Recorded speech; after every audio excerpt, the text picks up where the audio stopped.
사람마다 좋아하는 계절이 있습니다. 여러분은 어떤 계절을 좋아하십니까? 저는 누차 말씀드리지만 제가 좋아하는 계절은 저는 봄을 참 좋아합니다. 몇 가지 이유가 있는데 일단은 따뜻해서 좋아요. 겨울에 그 차가운 바람보다는 봄에 그 살랑살랑 부는 그 봄바람이 좋습니다. 그리고 또 무엇이 좋냐면 저는 봄에 그 생명력이 참 좋습니다. 봄이 되면 겨울에는 그 나뭇가지들이 이렇게 좀 앙상하게 돼 있잖아요. 그런데 봄이 되면 좀 푸릇푸릇해지는 그 모습이 참 보기가 좋다라는 생각을 합니다. 그리고 또 하나는 생동감이 있어요.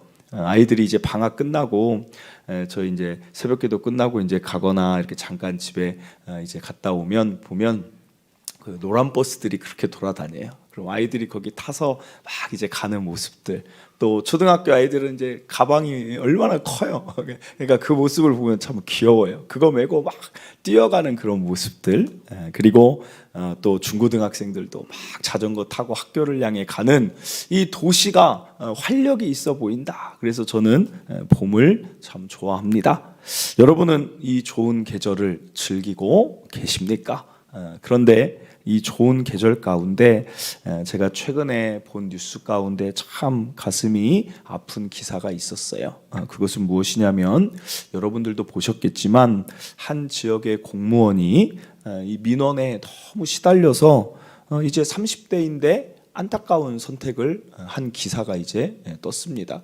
보니까 도로에 이제 이제 공사를 좀 하는데, 물론 이제 나라의 사람들이 뭔가 불편하니까 알리기 위해 민원을 넣을 수 있다고 생각을 합니다. 그런데 이제 문제는 도가 지나친 사람들이 존재한다는 것이죠. 그래서 이 사람이 어떻게 했냐면 그 공무원의 실명하고 나이, 직장 이런 것들을 인터넷에 누군가가 그냥 올려버린 거예요. 그러니까 자기 이름이 거기에서, 그러니까 억울함도 그 안에 있을 것 같아요. 내가 지금까지 참 그래도 나라의 공무원으로 열심히 살아왔을 텐데 그 이름이 공개되고 하는 것들이 이제 또 마음이 아프던지 결국에는 그런 선택을 했다는 것입니다.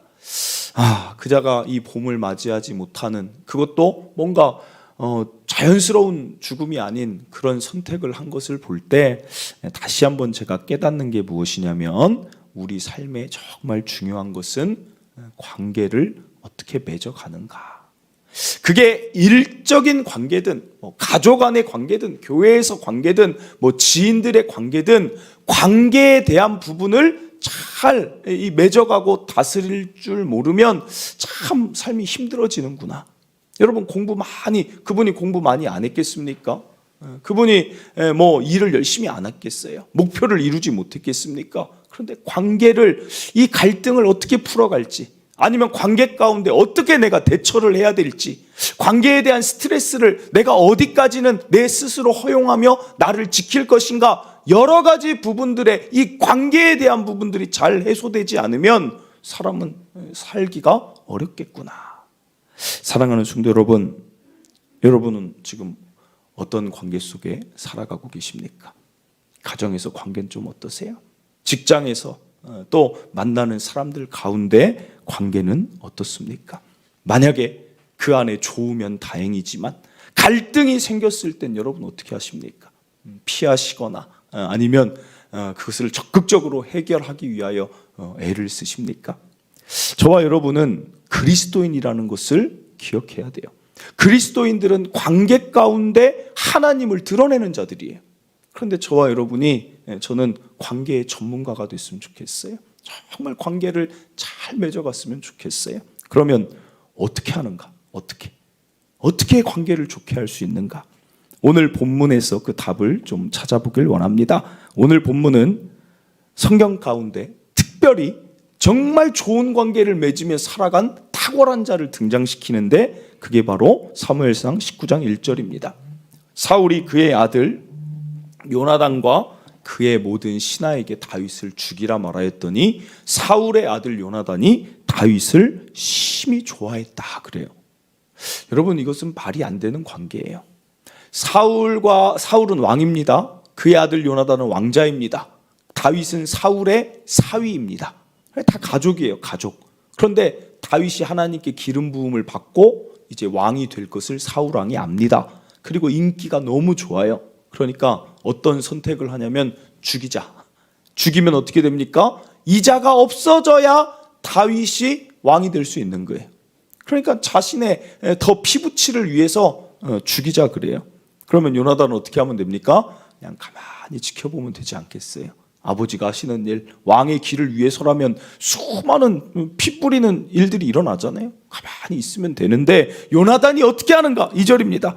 그가 다윗에게 말하여 이르되 내 아버지 사울이 너를 죽이기를 꾀하시느니라. 그러므로 이제 청하노니 이 아침에 조심하여 은밀한 곳에 숨어 있으라 하면서 사울 왕 아버지의 계략을 미리 이야기를 해주는 거예요. 위협을 피하게 해주는 거예요. 그리고 나서 아버지에게 갑니다.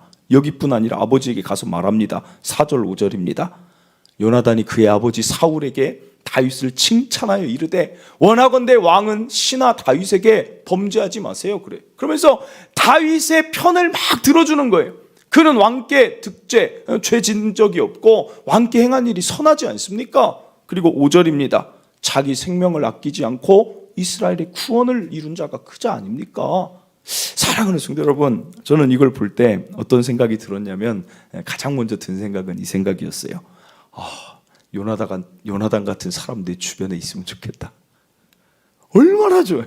요나단 같이 나한테 위협이 올 것 같으면 미리 피해 있어, 내가 막아줄게. 그리고 저희가 만약에 어렵고 힘들 때 억울할 때 가서 막 변호해주고 나를 위해 칭찬해주고 그 위험이 오지 못하게 막아주는 자가 요나단 있으면 좋겠다, 이런 생각을 했어요.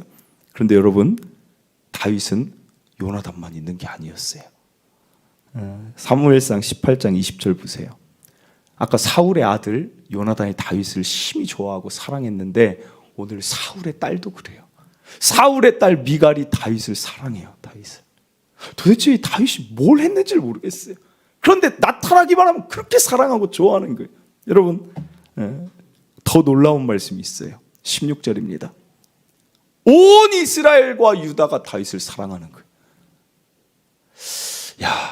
도대체 다윗의 뭐가 사람들로 하여금 이렇게 사랑받게 하는 것이고 그의 좋은 관계를 맺고자 하는 것일까? 여러분, 여기에서 오늘 우리가 주목하길 바랍니다. 사무엘상 16장 18절입니다.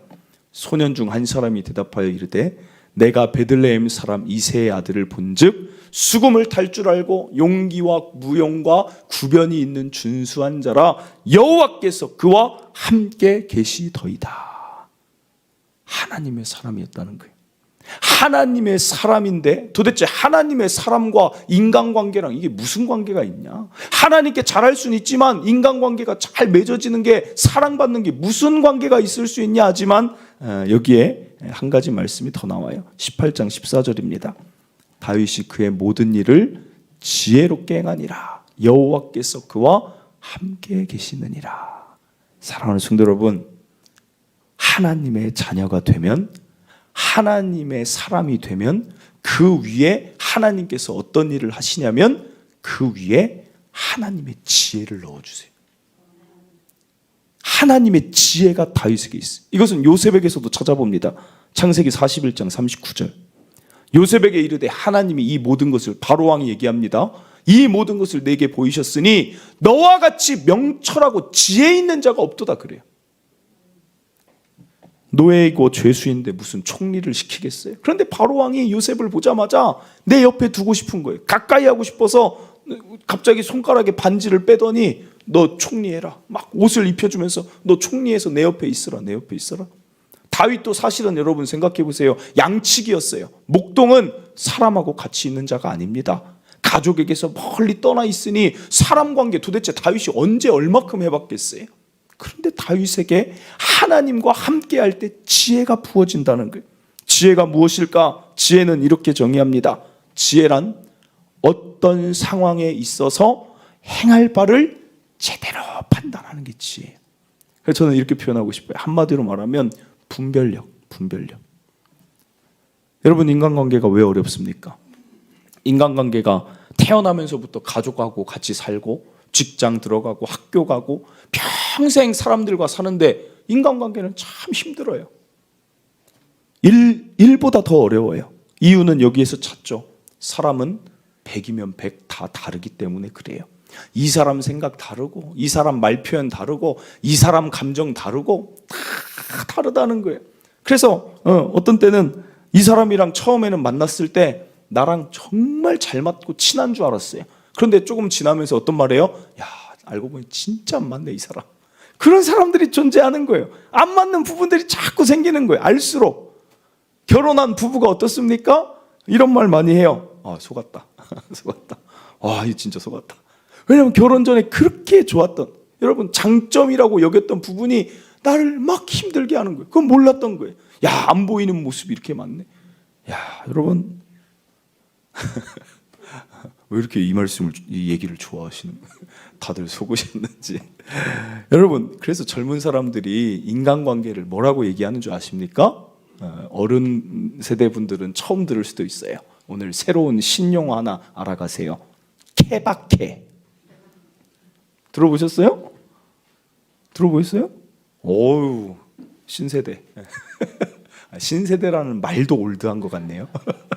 뭐라고 하는지 모르겠지만 케바케라는 말이 케이스 바이 케이스 다 다르다는 것을 그냥 젊은 세대들이 인정하고 사는 거예요. 이 사람 다르고 이 상황 다르니까 이제 뭔가 하나가 보편적인 진리가 적용되기가 참 어렵다라고 얘기를 하는 것입니다. 사람들이 갈수록 절대적인 진리를 추구하는 게 아니라 갈수록 이제는 상대적인 진리를 추구해요. 그러니까 철학이나 이런 것들이 말이 이제 더 우리 마음에 오지 못하는 이유가 무엇이냐? 그 철학자 중에 인간관계, 처세술 이런 걸 잘 말하는 사람이 쇼펜하우어라는 이런 철학자가 있어요. 근데 이 철학자는 좀 염세주의, 냉소주의예요. 좀 차가워요. 그의 책들을 보거나 말을 들으면 차가워요. 대표적인 게 이런 말들 많이 해요. 나의 약점 말하지 마라. 그것이 언젠간 너에게 독이 될 것이다. 지나치게 잘해주지 마라. 이런저런 얘기들을 많이 해요. 박명수도 자기만의 인간관계론이 있죠. 세 번 너무 잘해주면 호구된다. 이런저런 자기만의 그 철학이 있단 말이에요. 그런데 여러분, 이게 다 적용되는 게 아니라는 거예요. 어떤 사람은 나의 약점을 드러낼 때 정말 절친이 될 수 있는 사람들이 또 존재하는 거예요. 그러니까 세상은 어떤 문장 하나로 좋은 관계를 맺을 수 없다는 것입니다. 여러분, 지혜가 뭐예요? 지혜. 케바케이기 때문에 더 우리는 지혜가 필요한 것입니다. 분별력. 이 사람이 어떤 사람인지를 만났을 때 분별할 줄 알아야 되는 지혜가 있어야 돼요. 이 사람의 말의 의도가 이 사람은 이게 겉에 하는 말하고 뒤에 하는 말하고 좀 순화해서 하는구나를 판단할 수 있어야 된다는 거예요. 이 사람은 감정이 이런 상태구나를 내가 보면서 판단할 줄 알아야 된다는 거예요. 그래서 해야 될 말을 하고 하지 말아야 될 행동은 하지 않고 때로는 공감을 해주고 때로는 그 사람을 또 어떤 때는 쓴소리를 하면서라도 그 사람을 같이 이끌어가는 이 인간관계는 철저히 지혜의 영역이라는 거예요. 지혜. 그냥 몇 가지의 기술과 몇 가지의 명언으로 세울 수 있는 게 아니라는 것입니다. 사랑하는 성도 여러분, 왜 사람들이 다윗을 좋아할까요? 지혜가 있어요. 지혜. 솔로몬 왕이 다윗의 아들입니다. 그래서 사람들은 솔로몬 왕이 지혜의 왕으로 여기는데 사실 지혜라는 단어가 많이 사용된 게 다윗이에요. 다윗. 하나님과 함께하니 지혜를 넣어주시는 거예요. 그러니까 사울왕 보세요. 사울왕은 지혜가 없어요. 얼마나 1차원적입니까? 사위인데 죽이면 딸이랑 관계가 어떻게 되겠어요? 지혜가 없어요. 지혜가. 그런데 지혜 없는 자를 대표적으로 어떻게 얘기하느냐? 사무엘상 16장 14절입니다. 여호와의 영이 사울에게서 떠나니까 여호와께서 부리시는 악령이 들어가는 거예요. 여러분, 여호와의 영이 떠나는 순간 그의 지혜, 판단력이 흐려져 버립니다. 다윗은 어떻습니까? 이게 대비하는 거예요. 13절. 다윗이 중간 보면 여호와의 영에 크게 감동됐다. 기름 부음을 받는 그 순간 하나님의 영이 크게 감동되니 그 위에 무엇이 있어요? 지혜, 담대함, 능력, 좋은 것이 다 내려오는 거예요. 사랑하는 성도 여러분, 그러니까 요나단 만났는데 아버지가 지혜가 없어서 계속 왕인데 만나면 죽이려고 하는 거예요. 이게 무슨 왕이에요, 사실. 만났는데 사위를 죽이려고 해요. 또 누굴 죽여요? 때로는 요나단이 말을 잘 안 들으니까 요나단을 죽이려고 해요. 그러니까 얼마나 답답해요. 근데 다윗을 만나는데 막 마음이 시원한 거예요. 왜요? 분별하니까. 요나단의 말을 잘 들을 줄 알고 요나단의 감정을 잘 들을 줄 아니까 힘이 좋다. 이 사람은 힘이 좋다. 여러분, 우리가 이런 사람이 돼야 된다니까. 여러분, 우리가 이런 사람이 될 때 우리 안에 있는 하나님의 지혜로 그들에게 하나님이 드러나야 된다. 사랑하는 성도 여러분, 그래서 잠언은 말합니다. 잠언 3장 14절, 지혜를 얻는 것이 은을 얻는 것보다 낫고 그 이익이 정금보다 나아요. 여러분, 돈이 중요한 게 아니에요. 지혜가 있으면 그게 가장 좋은 삶이라는 거예요. 잠언 4장 7절, 지혜가 제일이니 지혜를 얻으라. 내가 얻은 모든 것을 가지고 명철을 얻을지니라. 여기 명철은 무엇이냐면 이해력을 말해요. 이해력. 그가 처한 상황이나 지금 내가 처한 상황에 대한 이해력이 명철이에요. 그러니까 이해를 하고 판단을 하고, 그러니까 지혜와 명철이 같이 따라다니는 단어예요. 사랑하는 성도 여러분, 오늘 기억할 첫째입니다. 인간관계에 다른 답이 있는 게 아니라 오늘 신앙적으로 그리스도인 저와 여러분은 하나님이 주신 지혜로 인간관계를 맺어가시길 바랍니다. 이게 최고예요. 이게 최고. 야고보서 3장 17절, 여기 보면 세상에 지혜가 두 종류가 있어요. 우리가 책을 보고 공부하고 친구들을 많이 사귀면서 갖게 되는 세상의 관계의 지혜가 있지만, 오직 위로부터 난 하늘에서 내려오는 지혜가 또 있다는 거예요. 여러분, 두 종류가 있어요. 두 종류. 그런데 그 위로부터 난 지혜는 어때요? 첫째, 성결하고 다른 것들, 이익이나 다른 것들이 들어오지 않아요. 성결한 지혜가 임하는 거예요. 다음에는 화평. 이게 다 관계에 대한 부분 아닙니까? 화평하고 관용, 누군가를 품어줄 수 있고, 양순, 혼유하게, 또 긍휼, 그 사람을 불쌍히 여기고 공감할 수 있고, 선한 열매가 가득하고 그 사람에 대한 편견과 거짓이 없는 위로부터 난 지혜가 임한 것이다. 사랑하는 성도 여러분, 이걸로 살아야 돼요. 신앙생활 그냥 하는 게 아닙니다. 신앙생활 하다 보면 이 지혜가 우리에게 점점 스며들어요. 제가 세상에 이제 믿지 않는 사람들을 만나는 창구가 있어요. 맨날 똑같은 얘기 하는 것 같아서 죄송하지만, 저는 사실은 만날 사람이 그렇게 세상의 사람들은, 이제 친구들은 거의 관계가 끝났습니다. 그래서 왜냐면 각자 일 살다 보니까 그게 잘 안 돼요. 그래서 저는 주로 세상의 사람이다, 그러니까 즉 믿지 않는 사람들 만나면 거의 미용실이에요. 미용실 한 달에 한 번 가야 되잖아요. 그래서 미용실에서 참 많은 이런 믿지 않는 사람들의 그런 모습을 봐요. 그래서 지금은 다니는 미용실이 제가 한 6년 다녔고, 그 전에 이제 이 앞에 가까워서 처음 교회 개척하고 다닌 미용실이 이 앞에 이주자 택지에 있었어요. 그런데 그 미용실에 여자 사장님인데 젊어요. 제가 목사라는 것을 말하면 웬만하면 미용실 원장님들은 저한테 말을 걸지 않습니다. 그래서 저는 웬만하면 목사라는 얘기를 잘 안 하고 싶어 해요. 왜냐하면 하는 순간 이렇게 말을 안 걸어요. 그래서 그냥 있다가 또 자연스럽게 하다 보면 또 알게 되잖아요. 그래서 알게 됐어요. 그런데 이분이 저한테 말을 잘 안 걸다가 어느 날 저한테 교회 얘기를 막 물어보는 거예요. 도대체 교회에서 무엇을 가르치냐? 교회에서 도대체 뭘 배우냐? 뭘 도대체 모여서 그 예배하고 하길래, 그러면서 무슨 말을 하고 싶어서 갑자기 교회 얘기를 꺼냈을까 했는데, 그 사장님이 자기 언니랑 완전히 의절을 했대요. 의절. 왜냐면 언니가 너무 예민하다는 거예요. 너무 예민하고 말투도 거칠고, 그래서 언니지만 너무 상처가 심해서 언니는 아예 그냥 상종을 안 한다 그래요. 그래서 안 본 지가 몇 년 됐대요. 그런데 어느 날 갑자기 언니한테 전화가 와서 내가 진짜 잘못했다, 이렇게 용서를 구한대. 내가 그때 함부로 말한 거 미안하고 내가 그렇게 하면 안 됐는데 하면서 막 용서를 구하더래요. 그러니까 이 사장님이 그 말을 들을 때, 이거는 분명 뭐가 있다, 이거는 분명 돈 빌려달라는 소리다 이거는 곧대로 들을 얘기가 아니다. 그래서 너 지금 미쳤구나 막 하면서, 왜 갑자기 그래, 뭐 무슨 일인데 뭐 돈 필요하냐 막 하면서 막 쏘아댔대요. 그런데 그분이 이제 아니다, 그런 거 전혀 없고 진짜 미안해서 그래. 그래서 자꾸 들은데 진짜 진심 같더래요. 나중에 이제 하는 말이, 근데 무슨 일이 있었느냐라고 물어볼 때 하는 말이, 나 지금 교회 다닌다 그랬더니, 나 교회 다니는데 너도 다녔으면 좋겠다, 진짜 교회 다니니까 너무 좋다 하는데, 정말 그분이 저한테 하는 말이, 정말 교회에서 뭘 가르치는데 우리 언니가 그럴 사람이 아닌데 말투가 진짜 변했다는 거예요. 사람이 좀 평안함이 그냥 느껴진다는 거예요. 그래서 지금 최근에 언니를 만나고 싶은 마음이 드는데 도대체 교회에서 뭘 하냐고, 뭘 하길래 이 사람이 변하는지 그게 궁금하다고 얘기를 저한테 그분이 먼저 걸었어요. 그분이. 그래서 이때가 기회구나. 이때가 기회다. 그래서 한 얘기하다 보니까 1시간을 얘기를 했어요. 하나님은 우리를 사랑하시고 예수님이 막 미용실에서 막 다행히 또 그때 손님이 안 오더라고요. 그래서 1시간을 얘기하고 그 미용실이 얼마 안 가서 문을 닫았어요. 저 때문에 그런 건 아니겠죠? 아닌 줄 믿습니다. 여러분 하고 싶은 말이 무엇이냐? 달라진다는 거예요. 이 신앙생활이 그냥 예배 좀 그냥 잘 다니고 이 정도가 아니라는 거예요.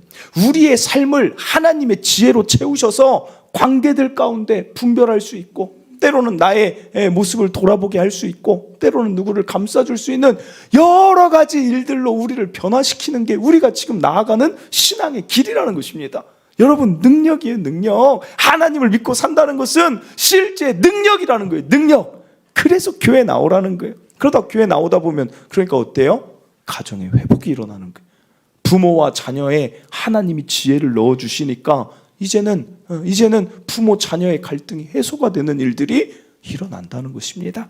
잠언 9장 10절, 여호와를 경외하는 것이 지혜의 근본이요 거룩하신 자를 아는 것이 명철이니라. 오늘 인간관계 때문에 혹시라도 어려운 분들이 있거든. 왜 나는 이렇게 말이 잘 안 통하지? 왜 누군가의 그 메시지를 잘 모르겠지? 이런 분들이 안 계실 줄 알지만 혹시 계신다라면 오늘 야고보서 1장 5절 기억하세요. 너희 중에 누구든지 지혜가 부족하거든 모든 사람에게 후히 주시고 꾸짖지 아니하시는 하나님께 구하라. 그리하면 주시리라. 하나님이 주실 줄 믿고 하나님으로 지혜 얻으시길 바랍니다.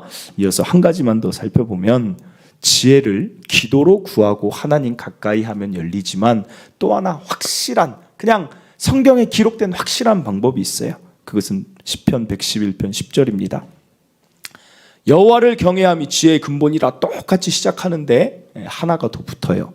그의 계명을 지키는 자는 다 훌륭한 지각을 가진 자가 된다는 것입니다. 훌륭한 지각이 지혜예요. 분별력을 말해요. 그의 계명을 지키는 자, 즉 하나님의 말씀을 알고 따르는 자에게 하나님이 지혜를 말씀 볼 때 공급해 주신다는 거예요.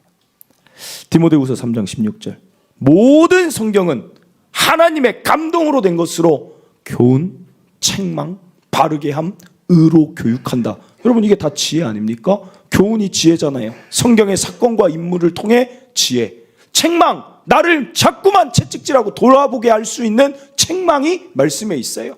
바르게 함, 의로 교육하기에 유익하다. 사랑하는 성도 여러분, 오늘 기억할 둘째예요.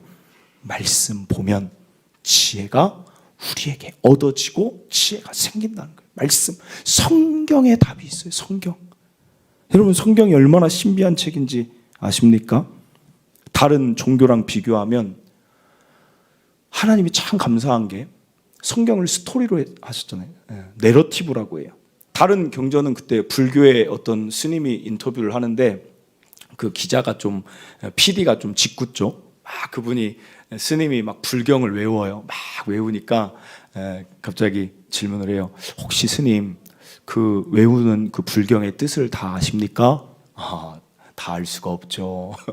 그래서 더 깨달음을 얻어야죠. 이렇게 넘어가요. 그런데 우리 성경 얼마나 쉽냐는 거예요. 여러분, 아니 거기에 비하면, 물론 성경이 있다 보면 어려운 부분이 있죠. 제가 쉽다고 하니까 갑자기 다 어려운 부분도 있지만 그래도 그런 이해되지 않는 경전이 아니라 인물들의 스토리와 역사와 또 예수님의 설교, 마태복음이나 이렇게 보면 얼마나 또 쉽냐는 거죠. 여러분, 하나님이 우리에게 왜 이렇게 쉽게 허락하셨겠어요? 이 말씀을 누구라도 접할 수 있고 누구라도 하나님의 이 지혜서를 통해 지혜를 얻게 하시기 위함이라는 거예요. 여러분, 제가 이 성경에 대해서 자꾸만 강조하는 이유는 무엇이냐? 성경을 봐야 지혜가 있는 거예요. 성경을 봐야. 우리 오늘부터 성경 통독 시작합니다. 많이 신청했어요. 많이. 정말 참 감사하게도 많이 신청했어요. 이렇게 얘기하면 또 몇 명 신청했는지 궁금하실 것 같아서 제가 공개하겠습니다. 이번에 성경통독 신청한 게 23명. 많이 신청한 거죠. 왜냐하면 주일 오후 쉬고 싶기도 하고 월요일이 좀 부담되는 그 시간에 3시에서 5시 막 23명이, 이번에는 특별히 또 청소년 아이들이 또 2명이나 또 신청을 했어요. 여러분 얼마나 귀한 일이에요. 그런데 이 말씀을 계속 읽어야 되는 이유가 무엇이냐면, 말씀을 읽을수록 지혜가 임하고 그 지혜가 우리의 삶을 앞길을 막 비춰준다는 거예요. 그 지혜로 제가 요즘 좋아하는 말씀이 무엇이냐면 시편 119편 105절입니다. 시편 119편 105절. 하나님의 말씀을 왜 읽어나가야 되느냐? 주의 말씀이 하는 일이 무엇이냐면 내 발의 등이 되어준대요. 내 길에 빛이 되어준대요. 여러분 이것을 잘 묵상해 보세요. 우리가 빛이 하나님이 다 비춰주는 게 아니에요. 아까 케이스 바이 케이스라고 했죠. 우리는 순간순간 지혜가 필요할 때가 참 많아요. 선택을 하거나 무슨 일을 할 때. 근데 그때마다 나의 지혜와 나의 능력과 나의 힘과 경험치로 선택하는 게 아니라 주의 말씀을 쭉 읽어나가면 주의 말씀이 그 순간 이게 위험한 일인지 아니면 이게 가야 될 길인지를 등을 비춰주고 빛을 그때그때마다 비춰준다는 거예요. 여러분 그래서 말씀과 늘 같이 하면 어느 날 말씀 때문에 확 풀어집니다. 아 이거구나. 때로는 내가 막 화가 났을 때에도 말씀이 기억나게 돼요. 말씀이 기억나게 돼요. 히브리서 말씀 볼게요. 히브리서 4장 12절 우리 너무나도 잘 알잖아요. 하나님의 말씀은 다른 책하고 다른 게 뭐냐면 이것은 살아있다는 거예요. 살아있어요. 활력이 있습니다. 그래서 좌우의 날선 없던 검보다 예리해서 여러분의 혼, 영, 관절, 골수를 찔러 쪼개기까지 해서 마음과 생각의 뜻을 판단해 줍니다. 우리가 잘못된 생각, 마땅히 품지 않을 생각을 품으면 하나님의 말씀이 살아있어요. 한 번이라도 성경을 다 읽은 사람들은 이게 사라지는 게 아닙니다. 변화가 갑자기 일어나지 않아도 이 말씀이 내 안에 살아있습니다. 그래서 어떤 사건이 딱 떠오르게 해요. 누군가 자꾸 미운데 하나님이 그럴 때 말씀하세요. 너는 1만 달란트. 그런 비유들이 생각이 나요. 내가 너의 1만 달란트를 탕감해 줬는데 너는 형제의 100데나리온 그 작은 것도 용서 못 해주냐? 그런 말씀들이 막 살아서 내 마음을 괴롭게 할 때가 있어요. 그게 마음과 생각을 쪼개는 거예요. 여러분 한 번이라도 읽어두면, 한 번이라도 읽으면 그 지혜가 내 위에 임하는 거예요. 사랑하는 성도 여러분, 자녀 교육도 마찬가지예요. 여러분이 자녀들을 잘 키우고 싶은데 여러분이 자녀의 앞길에 그 등불을 매번 비춰줄 수 있습니까? 일일이 다 따라다니면서 비춰줄 수 있어요? 없잖아요. 여러분 청소년들 같은 경우 여기 동탄에도 제가 들은 소리로 보면 다 맞벌이를 한다는 거예요. 맞벌이를 하니까 어떤 일이 있어요? 집이 비잖아요. 집이 비면 뭐예요? 집이 비면 뭐 하냐가 좀 이상한데, 아이들이 너무 많은 곳에 노출되다 보니까 이제는 여러분 아이들 없죠. 이제 우리나라 이제 이 성관계 하는 그 처음 연령이 지금 초등학교 5학년, 4학년까지 내려간다. 맞벌이 하는 집에 비니까 그냥 그게 실제 지금 통계에 나온 자료라니까요. 여기 동탄에 있는 애들도 말할 수 없는 이야기들이 들려와요. 집이 비니까 서로 모여서 청소년 시기에. 사랑하는 성도 여러분, 누가 지켜줄 거예요? 누가 가야 될 길인지 안 가야 될 길인지 여러분이 일일이 다 CCTV 달아서 자녀들 다 따라다닐 수 있습니까? 여러분이 못하는 거예요. 사랑하는 성도 여러분, 다른 거 없습니다. 하나님이 계신 하나님의 말씀을 그들에게 줄 때 그들이 그것을 판단해 갈 수 있는 거예요. 판단해 갈 수 있어요. 이게 살아있기 때문에. 제가 저의 과거를 아는 분이 있어서 참 말하기 그렇지만 정말 저도 정말 그러면 안 돼요. 저도 참 청소년 시기나 이런저런 시기들을 살 때 여러분 유혹이 얼마나 많은지 몰라요. 특별히 남중 남고들은 별 유혹이 많아요. 차라리 남녀공학이 건강해요. 그냥 진짜 남중 남고 나온 사람들은 여학생 지나가면 눈이 이렇게 돌아가요. 오, 저기 무슨 중학교 여자애들이네. 얼마나 많은 유혹이 중학교, 고등학교 때도 있는지 몰라요. 그러나 말씀, 그래도 말씀. 사랑하는 성도 여러분, 여러분 자녀에게 돈 많이 안 물려줘도 돼요. 이 성경 말씀 물려주면 돼요. 그럼 어떻게 물려주실 겁니까? 말씀 읽는 습관으로 물려주시길 바라요. 말씀 읽는 습관.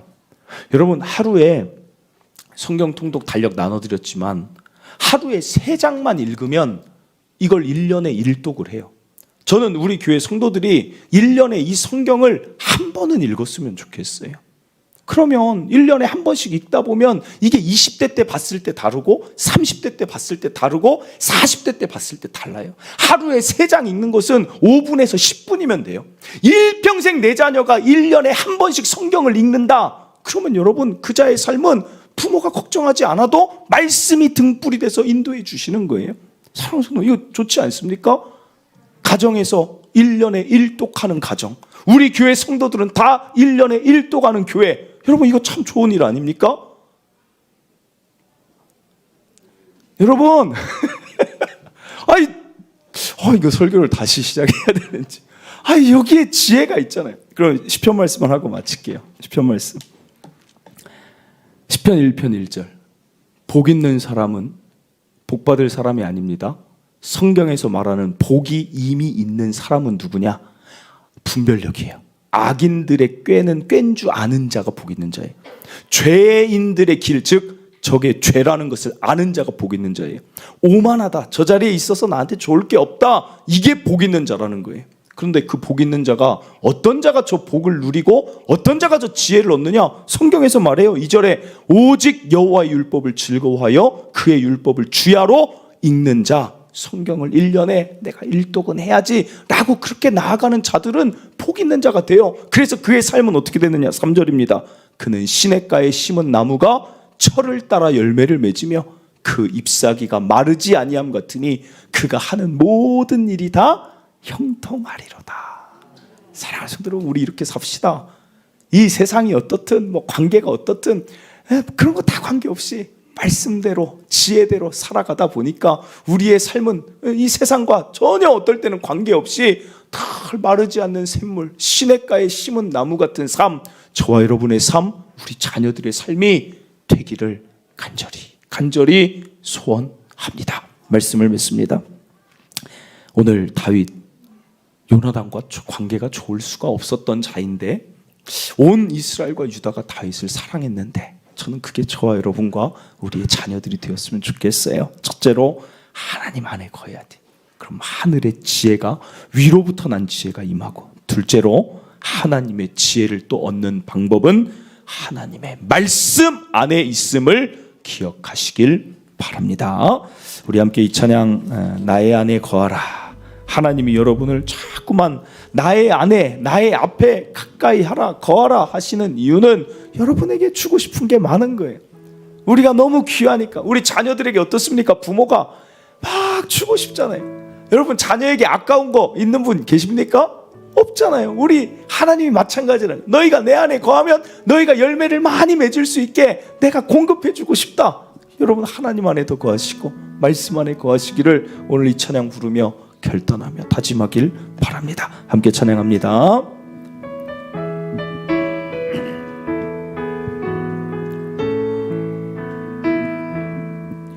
나의 안에 거하라. 나는 내 하나님이니 모든 환난 가운데 너를 지키는 자라.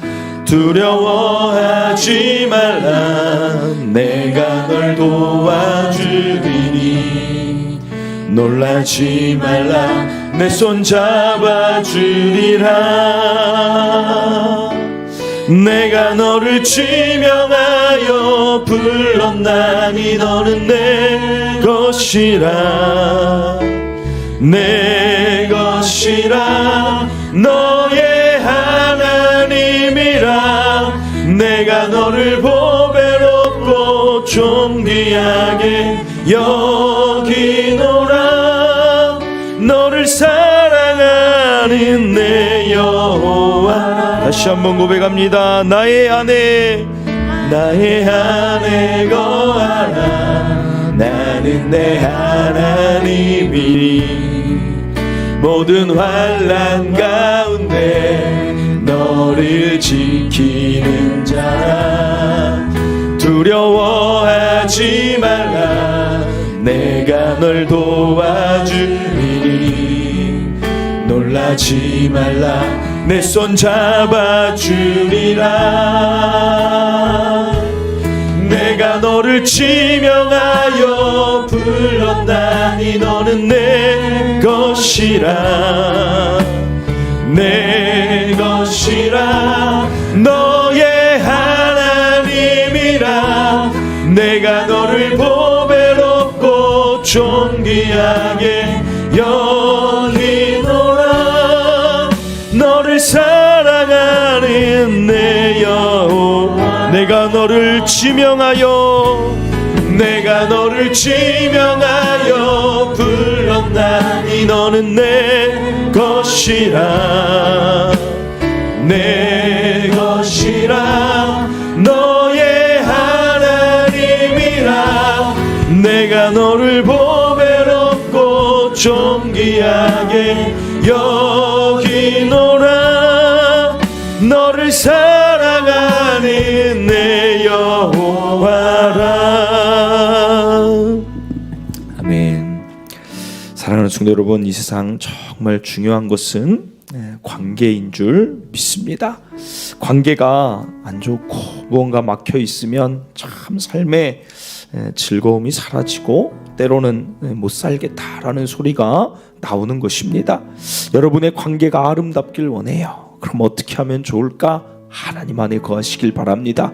하나님 안에 더 가까이 하시길 바랍니다. 그는 지혜의 근본이시기에 여러분에게 필요한 지혜와 분별력과 명철, 이해력을 허락하시는 분인 줄 믿으시길 바랍니다. 몇 가지 명제로, 몇 가지 원론으로, 몇 가지 문장으로 관계가 되는 게 아니라는 것입니다. 물론 세상에 있는 지혜도 있지만 위로부터 난 지혜, 성결하고 화평하게 하고 양순하며 관용한 그 아름다운, 거짓 없는, 편견이 없는 그 아름다운 지혜로 우리가 살아갈 때 관계는 아름답게 열릴 줄 믿습니다. 나아가 여러분 말씀 읽기를 결단하세요. 성경 읽어야 됩니다. 성경 읽을 때 여러분에게 지혜가 넘치고 살아있는 말씀이 등불이 되어주는데, 여러분 오늘 정말 다시 한번 결단했으면 좋겠어요. 여러분 가정에 돌아가서 결단했으면 좋겠어요. 말씀 달력 나눠드린 것 이전 거 못 읽었으면 넘어가세요. 그냥 오늘 그 해당하는 거기서부터 시작하고 내년 이때 되면 1독 아닙니까? 지금부터 1년 하루에 3장 5분 10분이라도 한번 읽어나갔으면 좋겠어요.